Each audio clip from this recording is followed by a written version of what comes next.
Баршаңызға сәлем. Бүгін біз драконның татуировкасы бар қыз фильміне шолу жасайтын боламыз. Бастамас бұрын арнаға тіркеліп, қоңыраушанды басып, лайк батырмасын басуды ұмытпаңыз. Танымал журналист Микаэль өзінің дәлелденбеген ақпарат жариялағаны үшін өткізілген сот отырысынан жеңіліп, $600,000 айыппұл төлеуге, яғни барлық жиған тергенін беруге мәжбүр болады. Барынан айырылған ол әрмен қарай не істерін білмейді. Швециядағы ең үлкен Вангер әулеті басқаратын компания осы Микаэльдің өмірі жайлы өз құпия зерттеулерін жүргізіп жатқан еді. Бұл зерттеуді жас әрі ақылды хакер қыз, сондай-ақ жетім қыз Лизбес өз қолына алады. Бай әрі беделді, көрсе көз қызығатын Вангер әулетінің үлкен шешімін таппаған құпиясы бар еді. Әулеттің үлкені әрі басшысы Хенрик Микаэльді хан сарайында үйіне шақырады. Ол өзінің шамалы өмірі қалғанын және отбасылық құпияны біліп кеткісі келетінін айтады. Микаэльдің ұрыларды, алаяқтарды, тирандарды, бұрын-соңды кездестірмеген ең күдікті адамдарды зерттейтінін, яғни оның отбасын зерттейтінін айтады. Ол өзінің отбасы мүшелерінің суреттерімен таныстырады. Өзінің ағасы Рикардтың соғыста қайтыс болғанын, оның артынан қалған бір ұлының суға батып қайтыс болғанын, ал сол ұлдан қалған Мартин мен Харриет деген балаларының бар екенін. Мартин қазір Вангер индустриді басқаратынын, ал Харриет болса әдемі, ақылды, жеңімпаз қыз болғанын. Өкінішке орай оны осы отбасы мүшелерінің біреуінің өлтіргенін және осы соңғы 40 жылда Хенрикті жынды қылып жүргенін айтады. Бұл оқиға былай басталды. 1966 жылы 24 қыркүйекте біздің әулетіміздің жыл сайынғы отырысы болатын. Харриет 16-да болды. Менің бауырларым, олардың әйелдері, балалары, бәрі осы үйге жиналды. Қалада үлкен парад болып, Харриет 2 дос қызымен сонда кеткен. Түскі 2-ден кейін үйге келіп, маған бір нәрсе айтқысы келді. Дегенмен де менің қолым босамай, онымен сөйлесе алмадым. Осы уақытта бізге келетін көпірде 2 көлік соқтығысып, барлығымыз сонда жүгіріп кеттік. Жүргізушіні құтқаруға тырыстық. Бір сағаттан кейін Харриетті асханада бірнеше адам көріпті. Не керек, жүргізушіні құтқарып біз үйге келдік. Кеш батып, бәріміз тамақ ішуге отырдық. Бірақ Харриет болмады. Ол оның ертеңіне де, тіпті соңғы 40 жылда да келмеді. Осы кезге дейін оның маған не айтқысы келді екен деген ой мені мазалап келеді. Оның үйден қашуы мүмкін емес. Суға батып кетсе, денесінің табылатын уақыты болды. Оны осы аралда болған адамдардың біреуі өлтірді. Оның менің туған күніме не сыйлайтынын тек туғандарым білетін. Міне, мынау Харриеттен, ал қалғандары оны өлтірген адамнан деп суреттерді көрсетеді. Солай 40 жыл уақыт зерттесе де, ештеңе таба алмаған ол Микаэльді шақырып, егер сен осы істі қайтадан зерттеп, мен таба алмаған нәрсені тапсаң 4 есе гонорар, ал егер ештеңе таба алмасаң 2 есе гонорар төлеймін. Сондай-ақ сен сотта ұтылған Хансқа қарсы материалдарды беремін деп ұсыныс тастайды. Амалы қалмаған Микаэль келісіп, өзінің ассистенті әрі ойнасына Вангерлердің естелігі жайлы кітап жазамын деп айтып, өзі Вангерлердің аралындағы бір бос үйге көшіп келеді. Лизбес өзінің қорғаушысына сыйлық алып келіп, оның жүрегі ұстап қалғанын көріп, оны ауруханаға алып кетеді. Ауруханада оның есін жиюы 2 талай екенін айтып, оған мемлекет жаңа қамқоршы тағайындағанын айтады. Суық үйде қонған Микаэльге Кунер барлық 40 жылда жиналған ақпараттарды алып келеді. Оған Микаэль өзінің естелік жазып жатқанын айтады. Хенрик мына үйде менің ағам Харльд тұрады. Оның қызы Сесилия ана үйде тұрады. Бірақ олар бір-бірімен сөйлеспейді. Харриеттің анасы Изабель мына үйде тұрады. Ол Харльдпен сөйлеседі. Сол үшін мен онымен сөйлеспеймін. Сесилияның інісі Бергер ана үйде тұрады. Мына керемет үй Харриеттің ағасы Мартиндікі. Ол қазір біздің компанияның басшысы. Біздің отбасыны ешқашанда білгіңіз келмес еді. Алдын ала кешірім сұраймын, дейді Хенрик. Микаэль бірден зерттеуге кірісіп кетеді. Материалдарды оқып шығып, сол кездегі офицермен кездеседі. Ол дененің табылмауы таңқаларлық жағдай емес. Арал тым үлкен. Мүмкін қыз білмеуі керек нәрсені біліп қойған шығар, кім білсін, дейді.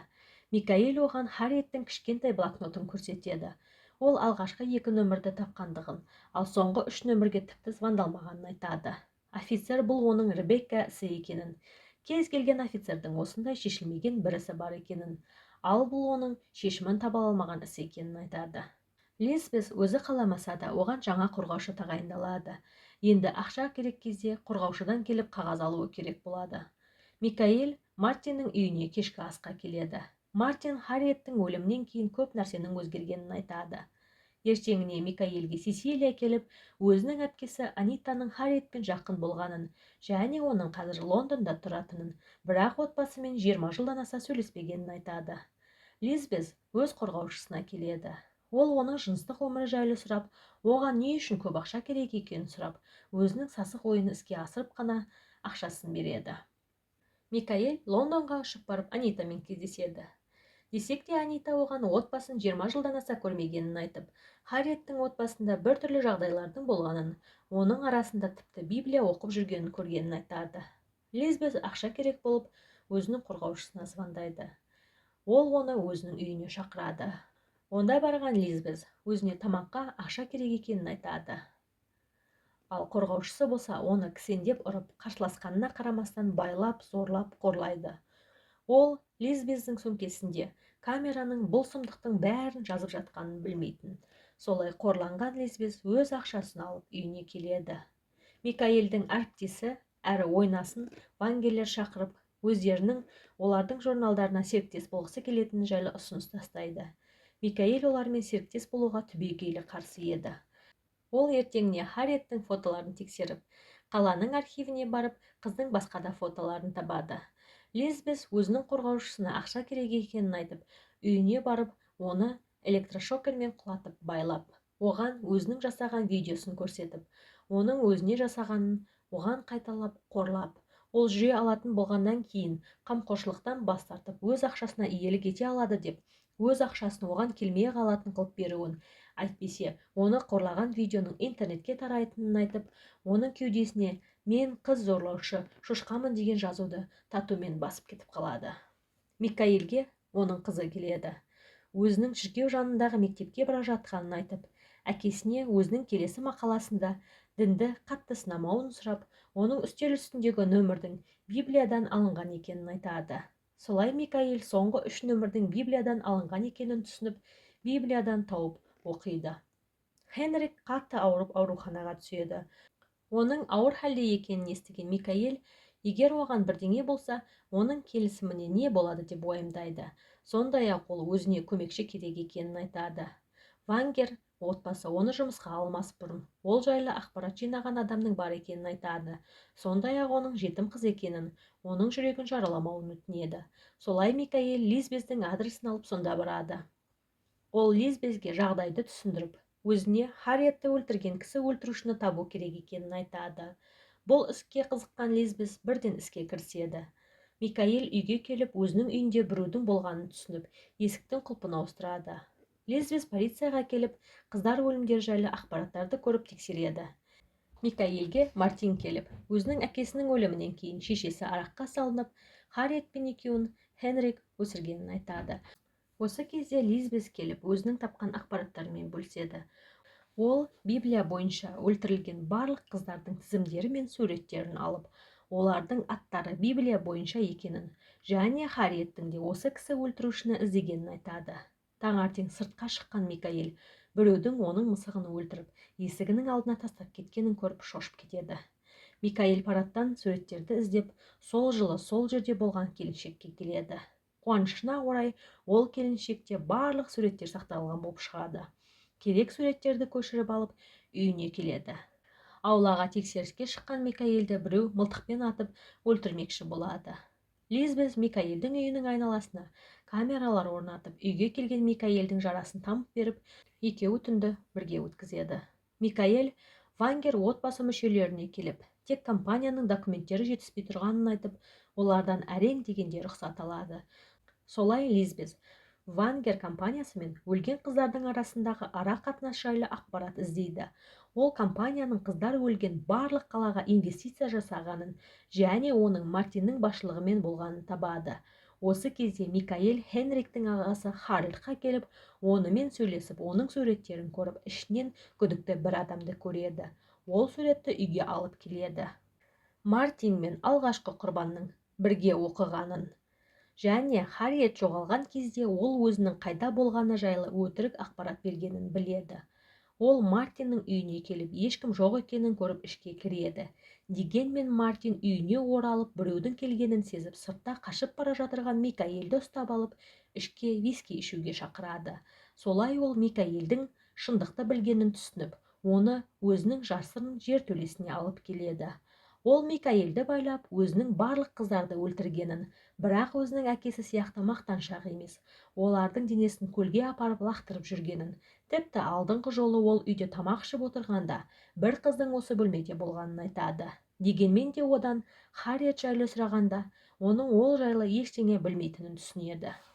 Үйге келген Лизбет камерадан Мартиннің үйге келгенін түсініп, оның үйіне барып, жертөледе Мартин өлтірейін деп жатырған Микаэльді құтқарады. Мартин сыртқа шығып көлігіне отырып қашады. Лизбет артынан қуып, Мартин көлік апатына ұшырап, өртеніп кетеді. Лизбетпен сөйлескен Микаэль оның өз әкесін өртеп жібергенін біледі. Артынан олар қайтадан Лондонға ұшып, Анитаның үйіне келіп, компьютеріне трекер қояды. Микаэль оған келіп, Мартиннің қайтыс болғанын айтады. Дегенмен де Анита ешкімге хабарласпай компьютерінде ойын ойнап отырады. Микаэль ертеңіне Анитаға қайта келіп, оның Харриет екенін түсінеді. Харриет өзінің Анитаның документін алып Лондонға келгенін, дегенмен де Анита күйеуімен 20 жыл бұрын көлік апатынан қайтыс болғанын айтады. Харриет оның әкесі ол жасы бар жоғы 14-те болған кезде зорлап бастап, содан күнделікті зорлауын өлгенше тоқтатпағанын. Әкесі өлгеннен кейін Мартиннің өзін зорлап бастағанын айтады.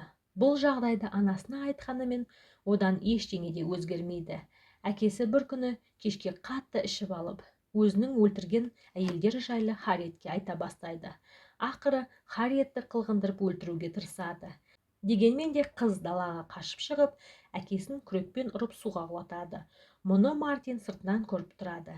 Не керек, әкесі өлгенімен Мартин оның ісін жалғастырады. Бірнеше айдан кейін Хенрик Мартинді арнайы мектепке оқуға жібереді. Бұған Харриет қатты қуанады.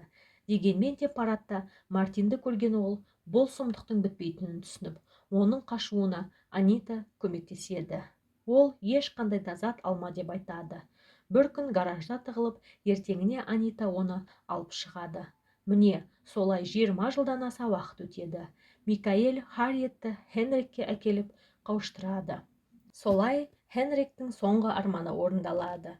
Лизбет Микаэльдің кезінде сотта ұтылған компаниясы жайлы қосымша керекті ақпараттарды тауып беріп, Микаэль қайтадан апелляция береді. Оған көмектесу үшін Лизбет Микаэльдан $50,000 қарызға сұрап, басқа елге ұшып, Ханстың компаниясының барлық ақшасын шешіп алып, әртүрлі 5 аккаунтқа бөліп салып, қайтадан еліне келеді. Ақпарат барлық жаңалықтардан тарап, біреу Хансты үйінде өлтіріп кетеді. Солай Микаэль істі ұтады. Лизбет өзінің Микаэльге ғашық екенін бұрынғы қорғаушысына айтып, өзінің бақытты екенін де жасырмайды. Ол жаңа жылға Микаэльге сыйлық жасап, офисына келгенде, оның өзінің бұрынғы ойнасы әрі әріптесімен бірге құшақтасып кетіп бара жатырғанын көреді. Осымен фильм соңына жетеді. Өзіңіздің пікіріңізді қалдыруды ұмытпаңыз. Сіздің ойыңыз біз үшін маңызды.